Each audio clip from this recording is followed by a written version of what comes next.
Hello friends, मैं मुकेश जाखड़। हमारी YouTube channel MK technical classes में आप सभी का स्वागत है।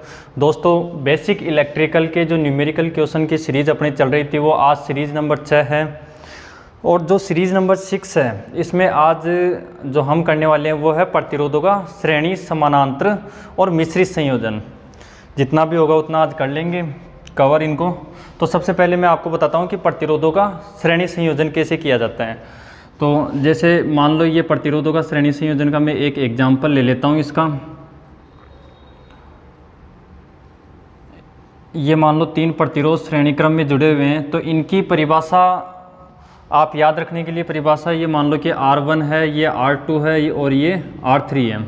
अब ये मान लो कि इसका पहला सिरा है और ये इसका दूसरा, पहला दूसरा पहला दूसरा। तो आप इसकी परिभाषा इस प्रकार से याद रख सकते हो कि ऐसा संयोजन जिसमें पहले प्रतिरोध का दूसरा सिरा दूसरे प्रतिरोध के पहले सिरे से कनेक्ट हो तथा दूसरे प्रतिरोध का दूसरा सिरा और तीसरे प्रतिरोध का पहला सिरा दोनों आपस में कनेक्ट हो और तीसरे प्रतिरोध का दूसरा सिरा और पहले प्रतिरोध का पहला सिरा आपस में कनेक्ट हो। तो ऐसा जो संयोजन होगा वो अपने पास कौन सा संयोजन होगा? श्रेणी संयोजन होगा।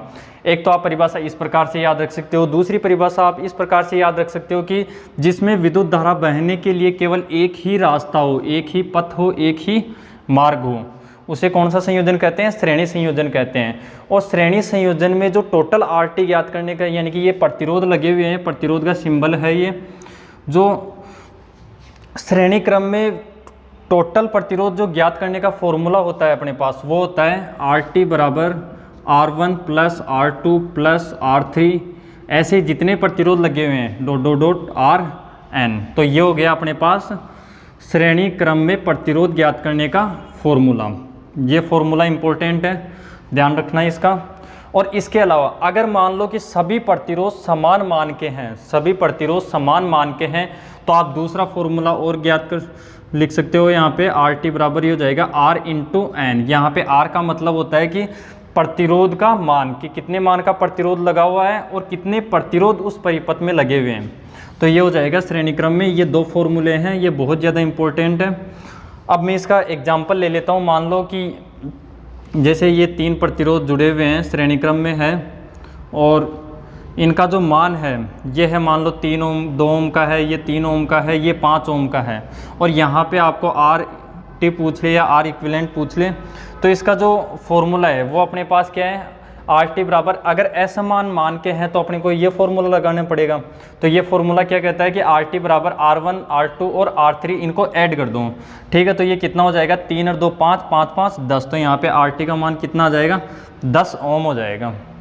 ठीक है, तो ये कितना हो जाएगा? 10 ओम हो जाएगा। अगर मान लो ये सारे समान मान के दिए हुए थे, ऐसे ही मान लो कि मैं इसके श्रेणी क्रम में एक प्रतिरोध और जोड़ दिया, ये भी मान लो 5 ओम का है, तो यहाँ पे टोटल RT कितना हो जाएगा?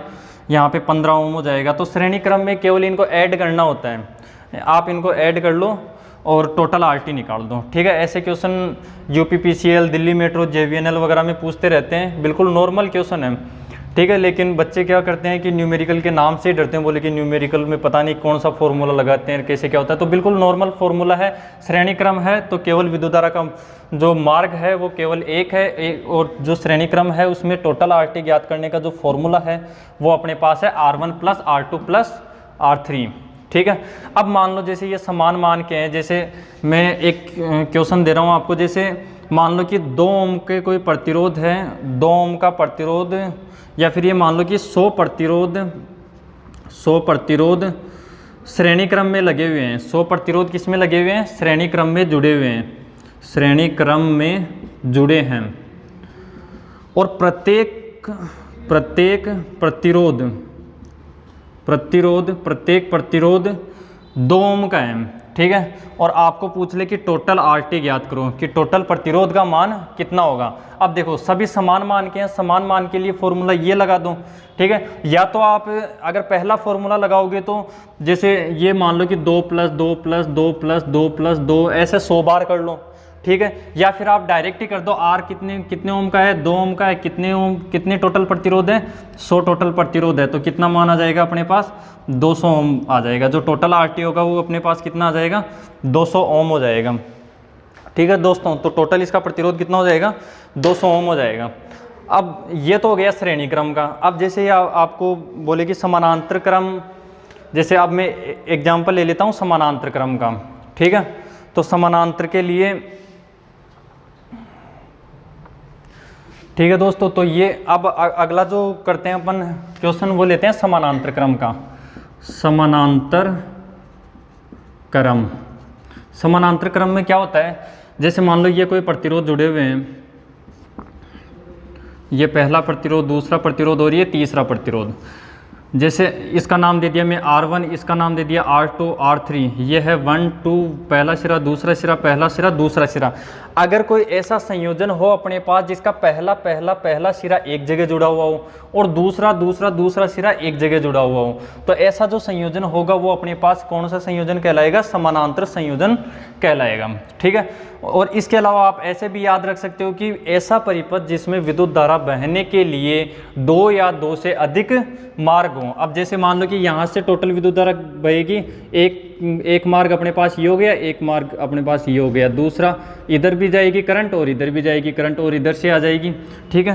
तो यहाँ पे एक रास्ता तो ये हो गया, दूसरा ये हो गया और ये तीसरा रास्ता, तो यहाँ पे 3 रास्ते हैं। तो कुल मिला के मैं ऐसे बोल सकता हूँ कि ऐसा परिपथ जिसमें विद्युत धारा बहने के लिए 2 या 2 से अधिक रास्ते हो, 2 या 2 से अधिक मार्ग हो, 2 या 2 से अधिक पथ हो, ऐसा संयोजन कौन सा संयोजन कहलाता है, समानांतर संयोजन कहलाता है, ठीक है। या फिर ऐसे बोल दो कि पहला सिरा एक जगह जुड़ा हुआ हो और दूसरा सिरा एक जगह जुड़ा हुआ हो, तो ऐसा संयोजन भी कौन सा संयोजन कहलाता है, समानांतर संयोजन कहलाता है।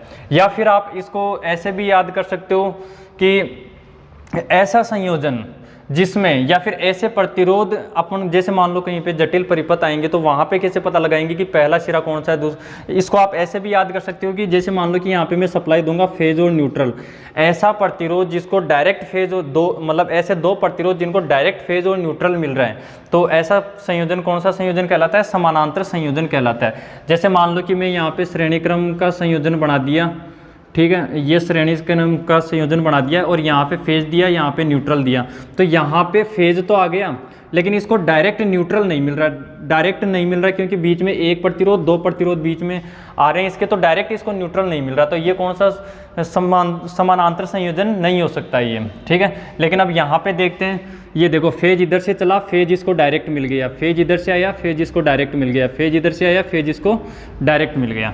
ऐसे ही न्यूट्रल में देखते हैं, न्यूट्रल इधर से आया और इसको न्यूट्रल डायरेक्ट मिल गया, इधर से न्यूट्रल आया और न्यूट्रल डायरेक्ट मिल गया, और इधर से न्यूट्रल आया, न्यूट्रल डायरेक्ट मिल गया।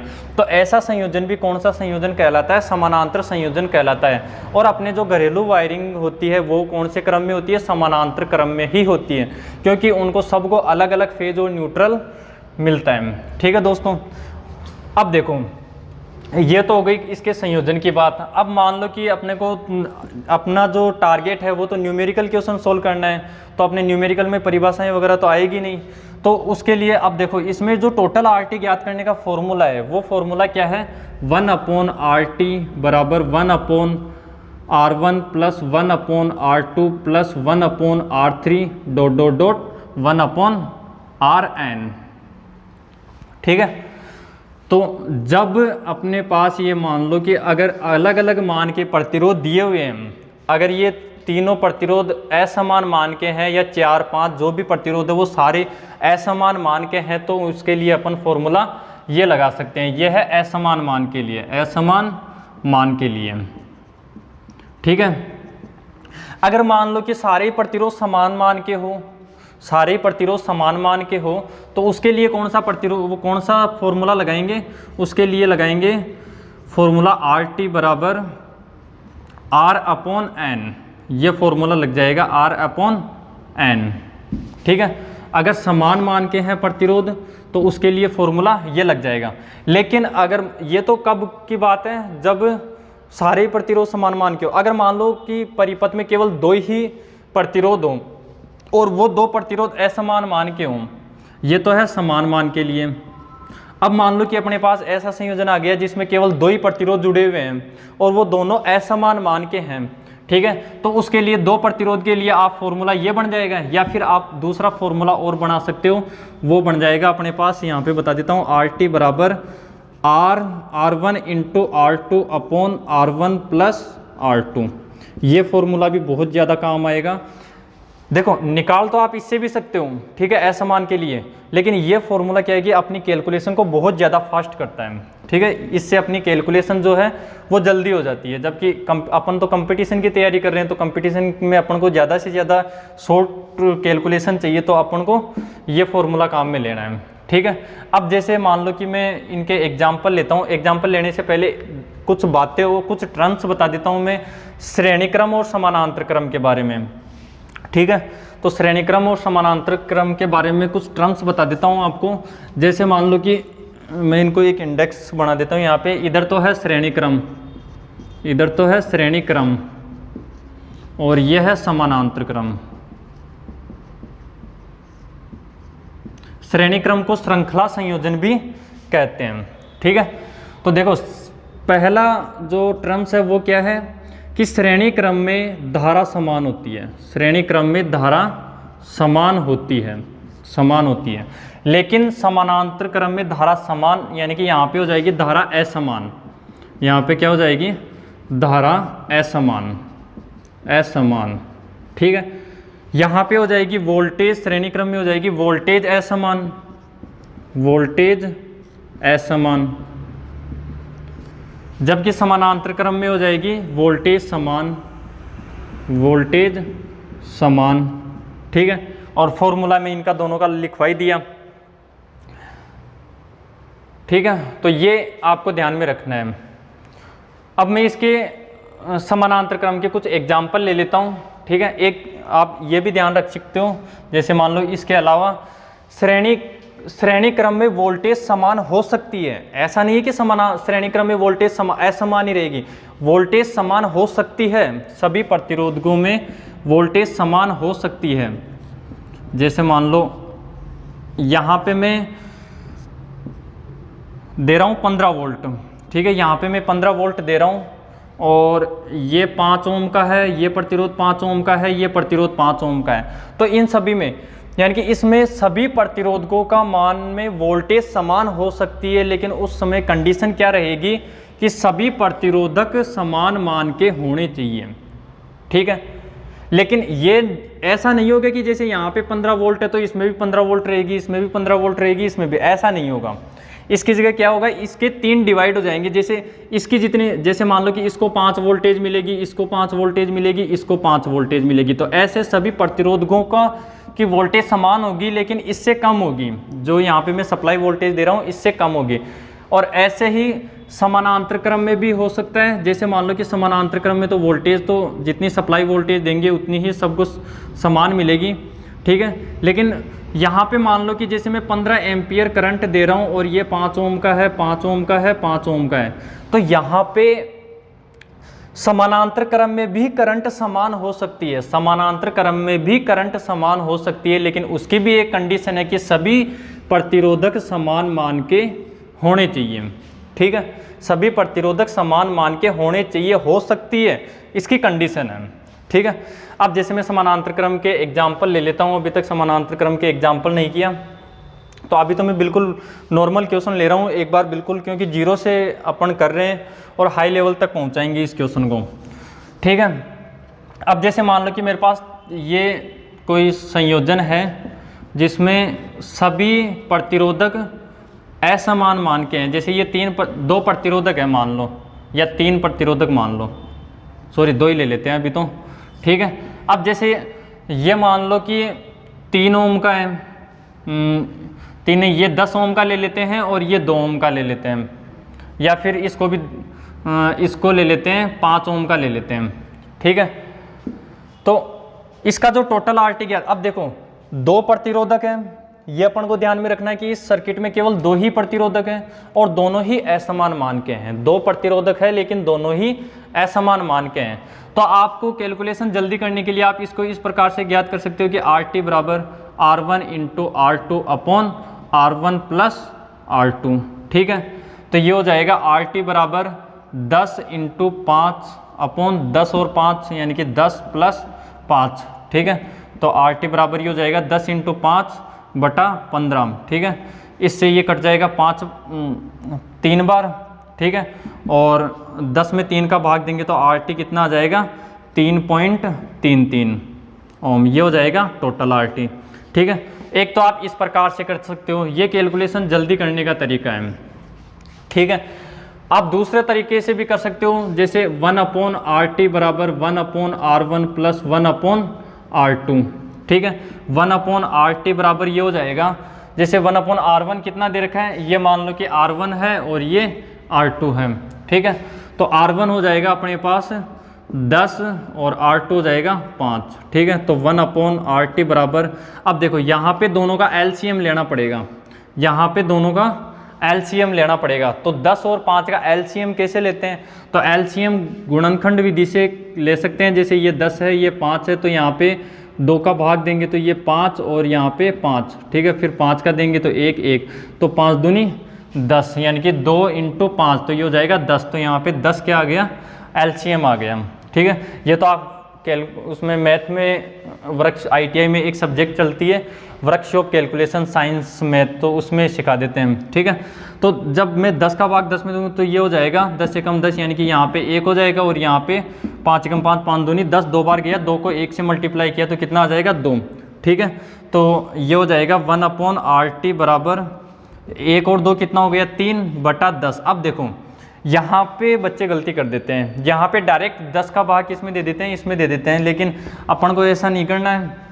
क्या करना है, यहाँ पे क्रॉस मल्टीप्लाई करना है डायरेक्ट। ये जैसे मान लो कि 3 में 10 का भाग दे दिया और 0.3 ओम ये आंसर दे दिया, लेकिन ये गलत हो जाएगा। यहाँ पे इसको क्रॉस मल्टीप्लाई करो, ठीक है। जब मैं इसको क्रॉस मल्टीप्लाई करूँगा तो देखो, वैसे तो आपको डायरेक्ट ही याद रखना है कि क्रॉस मल्टीप्लाई करेंगे तो ये जो आगे की संख्या है ये उल्टी हो जाएगी, यानी कि 10/3 हो जाएगी। लेकिन ये होगी कैसे, ये मैं आपको करके दिखा देता हूँ, ठीक है। जब RT को मैं 3 से मल्टीप्लाई करूँगा तो ये हो जाएगा RT3 बराबर, ये हो जाएगा 10 को 1 से मल्टीप्लाई किया तो ये हो जाएगा 10। अब यहाँ पे देखो RT ज्ञात करना है, तो RT बराबर हो जाएगा ये 10 बटा, ये गुणा में है तो ये किस में चली जाएगी, भाग में, तो यहाँ पे RT बराबर हो जाएगा 3.33 ओम, ठीक है। तो वही आंसर आए अपने, जो यहाँ पे आंसर आए थे वही आंसर यहाँ पे आए, लेकिन यहाँ पे कैलकुलेशन छोटी है, यहाँ पे थोड़ी कैलकुलेशन लंबी हो गई, ठीक है। ऐसे ही मैं एक क्वेश्चन और लेता हूँ। इस बार जो क्वेश्चन ले रहा हूँ मैं, ये जो क्वेश्चन कर रहे हैं ये समानांतर संयोजन के क्वेश्चन कर रहे हैं अपन, ठीक है। अब मान लो कि इसमें मैं एक प्रतिरोध और जोड़ दिया, और ये प्रतिरोध भी कितने ओम का है, ये भी 5 ओम का है, ठीक है। तो अब इसमें भी आप कौन सा फॉर्मूला लगा सकते हो, आप इस प्रकार से कर सकते हो। जैसे 3, अब यहाँ पे पहले तो 2 ही प्रतिरोधक थे, अब 3 प्रतिरोधक आ गए, तो इसके लिए फॉर्मूला कौन सा लगाएंगे, तो इसके लिए फॉर्मूला या तो अपन ये कर लो कि R1 × R2 × R3, ठीक है। और यहाँ पे हो जाएगा R1 × R2 plus R2 × R3 plus R3 × R1, या तो आप ये फॉर्मूला लगा सकते हो, ठीक है, RT बराबर। या फिर आप दूसरा फॉर्मूला और लगा सकते हो, वो है अपने पास RT 1/RT बराबर 1/R1 plus 1/R2 plus 1/R3। दोनों से ही अपन करके देख लेते हैं, आंसर सेम आते हैं या अलग अलग आते हैं, ठीक है। देखो R1 R2 R3 का मान कितना है, 10 5 और 15, तो 10 × 5 × 5, ठीक है।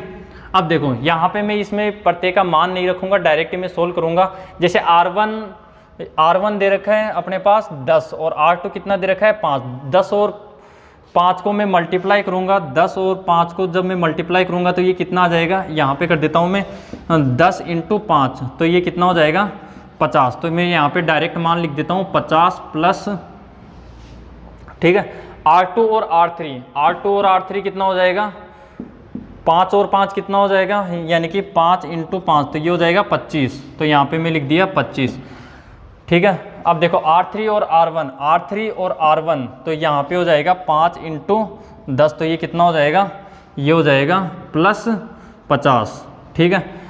अब इनको जोड़ दिया मैं 50 50 100, और 100 और 25 कितने हो गए 125, तो ये हो जाएगा 10 × 5 × 5, यानी कि 5 × 5 को मैं 25 लिख देता हूँ अपॉन 125, या फिर मैं इसको डायरेक्ट 250 लिख देता हूँ, लेकिन अपन को कैलकुलेशन सॉर्ट करना है। तो ये 25 से 5 को काट दिया 5 बार, और 5 को 10 से काट दिया, तो ये कितना हो जाएगा 5 दूनी 10, तो ये हो जाएगा 2 ओम। तो इसका जो आंसर आ जाएगा वो आ जाएगा 2 ओम। अब देखो यहाँ पे आपके न्यूमेरिकल के साथ साथ थ्योरी कैसे क्लियर होगी वो देखो आप। जैसे अपने थ्योरी में उसमें श्रेणी क्रम में जो टोटल प्रतिरोध ज्ञात किया था तब क्या हुआ था, जैसे ये 1 ओम का, ये 2 ओम का, ये 3 ओम का, तो अपने पास जो टोटल RT आएगा वो सबसे अधिक मान का जो है वो इससे भी अधिक आएगा, क्योंकि इसमें ऐड हो रहा है। जैसे 3 और 2 5 और 1 6 ओम, इसका जो टोटल रेजिस्टेंस आएगा वो 3 से अधिक आया है 6 ओम।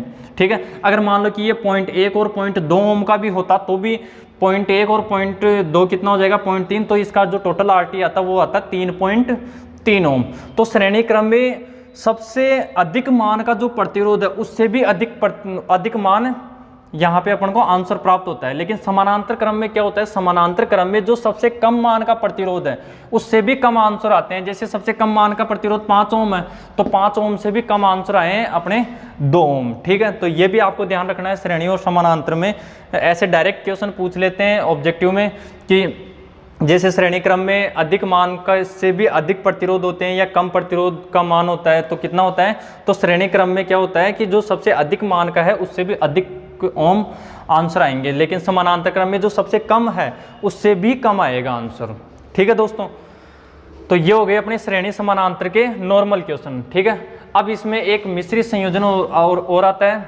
अब देखो श्रेणी क्रम और समानांतर संयोजन का उपयोग कहाँ करते हैं, जैसे श्रेणी क्रम में जहाँ धारा समान चाहिए अपन को वहाँ पे श्रेणी क्रम संयोजन किया जाता है। समानांतर संयोजन कहाँ किया जाता है, जहाँ पे सभी उपकरणों को वोल्टेज समान रखनी हो तो वहाँ पे समानांतर संयोजन का उपयोग किया जाता है। ठीक है, अब देखो इसके मिश्रित संयोजन क्या होता है, श्रेणी और समानांतर का जो कॉम्बिनेशन होता है वो मिश्रित संयोजन होता है। ठीक है, अब मैं एक बार समानांतर संयोजन के और भी क्वेश्चन लेता हूँ।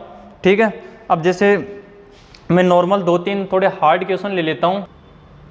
ठीक है दोस्तों, तो अब अगला क्वेश्चन लेते हैं। आज का जो MCQ मतलब सबसे ज़्यादा जो इम्पोर्टेंट क्वेश्चन है वो मैं यहाँ पे लिख दिया हूँ।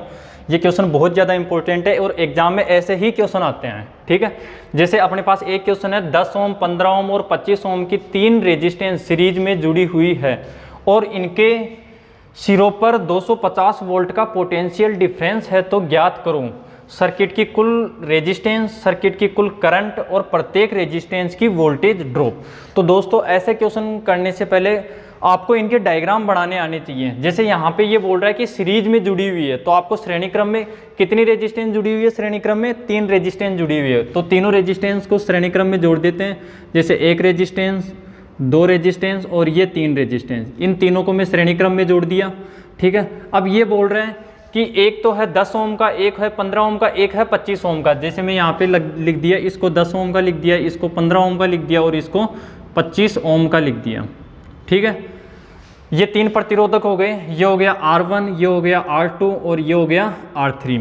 ठीक है, अब देखो यहाँ पे सीरीज में जुड़ी हुई है और इनके सिरों पर ये मान लो कि A सिरा हो गया और ये हो गया इसका B सिरा, इनके मध्य 250 वोल्ट का पोटेंशियल डिफरेंस है। कितनी वोल्टेज है यहाँ पे, 250 वोल्टेज सप्लाई दे रहे हैं। ठीक है, तो ज्ञात करो, तो ज्ञात करना है अपने को कुल रेजिस्टेंस। तो कुल रेजिस्टेंस ज्ञात करने के लिए श्रेणी क्रम में क्या करते हैं, प्रतिरोध, जितने भी प्रतिरोध श्रेणी क्रम में हैं उनको सभी को ऐड कर देते हैं। जैसे ऐड करने के लिए यहाँ पे RT बराबर फॉर्मूला लगा देंगे R1 plus R2 plus R3। ठीक है, जब मैं इनको ऐड करूँगा R1 कितना है 10 है, R2 कितना है 15 है और R3 25 है, तो ये कितना हो जाएगा, ये हो जाएगा 15 और 10 35, 35 और 25 कितना हो गया 35 और 40 और ये हो गया 50। ठीक है, नहीं सॉरी 10 और 15 कितने हो गए 25 हो गए और 25 25 50, ये हो गया 50 ओम। ठीक है, तो अपना जो कौन सा क्वेश्चन का आंसर देखो, सर्किट की कुल रेजिस्टेंस, तो सर्किट की कुल रेजिस्टेंस अपने पास कितनी आ गई 50 ओम आ गई। अब बोल रहा है कि सर्किट की कुल वोल्टेज। देखो दोस्तों, जब मैं ये वीडियो मतलब जो न्यूमेरिकल इलेक्ट्रिकल की जो फर्स्ट क्लास करवाया था उसमें आपको कुछ ओम के नियम की फॉर्मूले लिखवाया था और ओम के फॉर्मूलों में आपको त्रिभुज बनवाया था और त्रिभुज में यहाँ पे V था, यहाँ पे I था और यहाँ पे R था। अब देखो ये क्या बोल रहा है कि सर्किट की कुल कुल करंट ज्ञात करो। तो कुल करंट ज्ञात करना है, I ज्ञात करना है ओम के नियम के अनुसार। तो I बराबर क्या हो जाएगा V/R हो जाएगा यहाँ पे। ठीक है, I बराबर क्या हो जाएगा V/R हो जाएगा, यानी कि यहाँ पे IT ज्ञात करना है तो VT/R RT हो जाएगा। अब देखो VT कितनी दे रखी है, टोटल वोल्टेज कितनी दे रखी है, 250 दे रखी है, ठीक है। तो ये हो गई 250 अपॉन RT। RT कितना आया अपने पास, 50 ओम आया है, ठीक है। तो RT कितना हो जाएगा, ये हो जाएगा 50, ठीक है।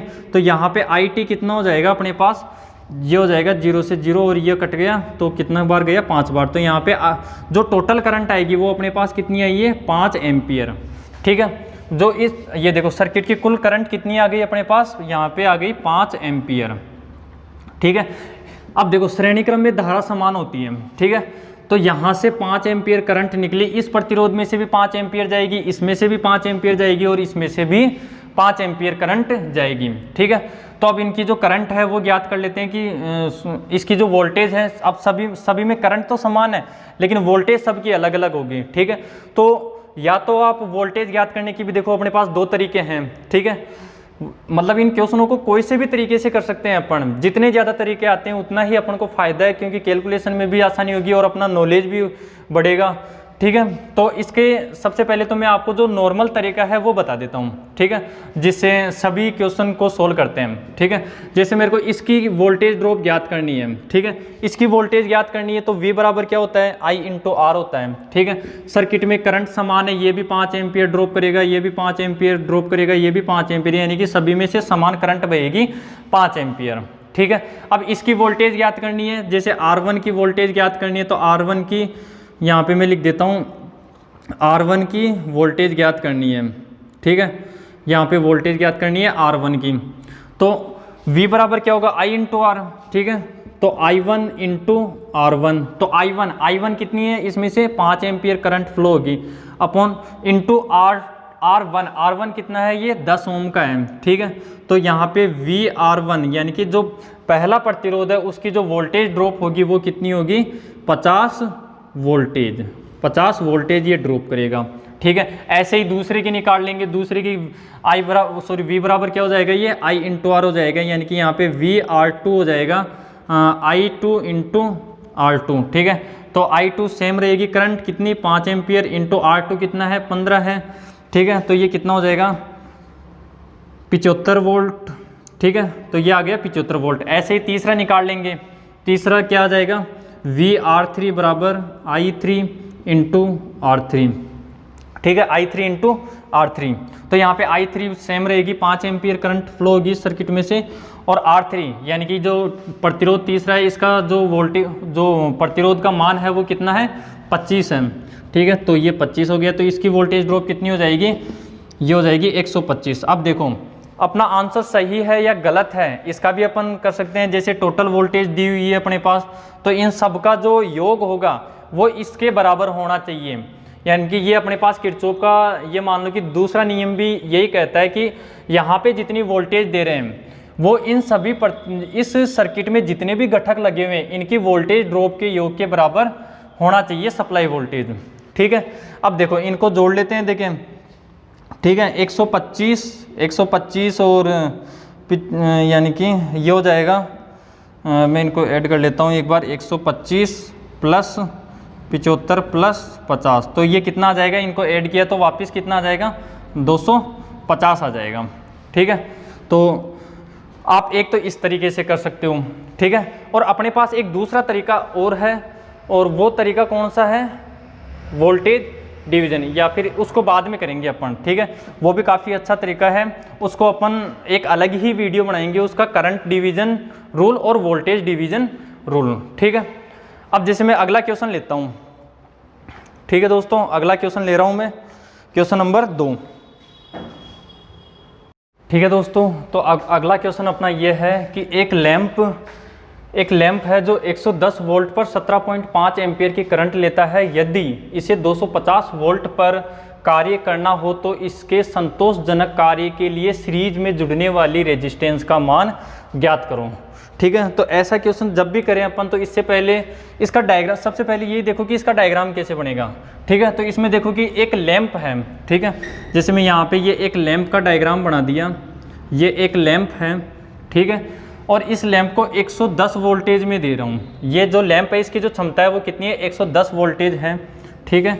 और इस सर्किट में से जो इस लैंप में से जो करंट फ्लो हो रही है वो हो रही है 17.5 एम्पियर, ठीक है।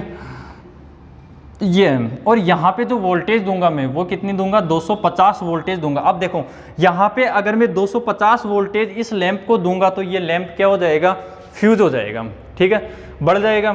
तो इसके लिए मैं क्या करूँगा कि इसके सीरीज में मेरे को कोई रेजिस्टेंस लगाना पड़ेगा कि ये जो 250 वोल्टेज है उसमें से 110 वोल्टेज तो ये ड्रॉप कर लेगा और बाकी कितनी बचेगी, 140 वोल्टेज बचेगी। उस 140 वोल्टेज को सहन कर ले ऐसा मेरे को यहाँ पे एक रेजिस्टेंस लगाना है, ठीक है। तो यहाँ पे मैं कितने मान का रेजिस्टेंस लगाऊं कि ये जो लैंप है ये संतोषजनक रूप से कार्य करे। तो सीरीज में जुड़ने वाली रेजिस्टेंस का मान ज्ञात करना है।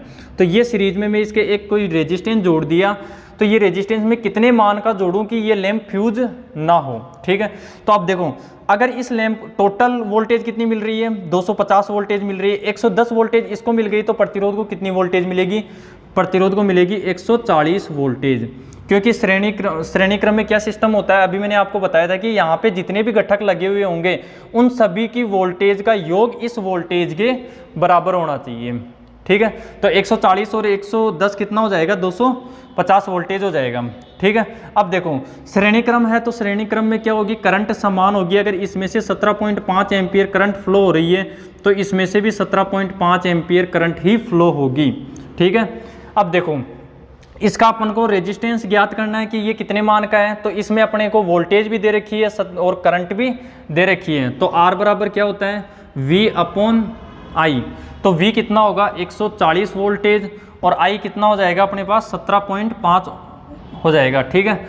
अब जब 140 में मैं 17.5 का भाग दूंगा तो ये कितना हो जाएगा, 8 ओम रेजिस्टेंस आ जाएगा। यानी कि यहाँ पे मैं इसके सीरीज में कितने मान का रेजिस्टेंस जोड़ो, 8 ओम का अगर मैं रेजिस्टेंस श्रेणी क्रम में जोड़ दूंगा तो ये लैंप फ्यूज नहीं होगा। लेकिन अगर मैं 8 ओम से कम मान का जोड़ता हूँ तो ये लैंप फ्यूज हो जाएगा। लेकिन 8 ओम से अधिक ओम का जोड़ूंगा तो ये लैंप कम रोशनी देगा, क्योंकि वोल्टेज कम मिलेगी तो रोशनी भी कम देगा, ठीक है दोस्तों।